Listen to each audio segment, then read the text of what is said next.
அடியில் வந்து அதை கரெக்ட் பண்ணிகிட்டே வரணும் பசங்களா, அப்படியே விட்டுறக்கூடாது. சரியா? இந்த மாதிரி அயன் பண்ணிட்டோம்னா எந்த நெக்கு வச்சாலும் சூப்பராக நம்ம வச்சுக்கலாம்டா. ஒரு மாடல் நெக் வச்சா 100 ருபீஸ்ரா.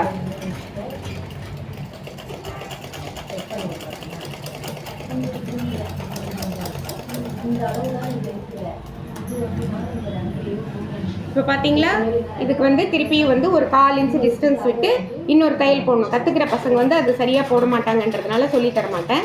ஆனால் நம்ம அந்த மாதிரி பிளெயின் ப்ளவுஸில் படிச்சுன்னு தெரியும். அதுக்கு பதிலாக நம்ம என்ன பண்ணுறோம், இதுக்கு மேலே ஒரு லேஸ் வச்சு விட்டுட்டோம்னா மாடல் ப்ளவுஸ். That's all. ஓகேவா? இப்போ இந்த நாட்டுக்கு வந்து அந்த சூடு வந்து நம்ம போடுறத நம்ம லாஸ்ட்டில் தைச்சிடுவோம். ஓகேவா?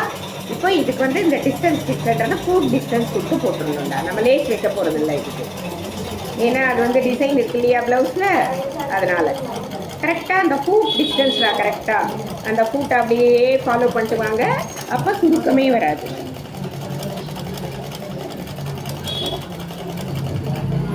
இந்த மாதிரி என்ன நெக் வேணாலும் நீங்கள் வச்சுக்கலாம். இதுதான் நெக் பீஸ் வைக்கும் மெத்தட். ஓகேவா? மாடல் ப்ளவுஸுக்கு நெக் பீஸ் வைக்கிற மெத்தட்.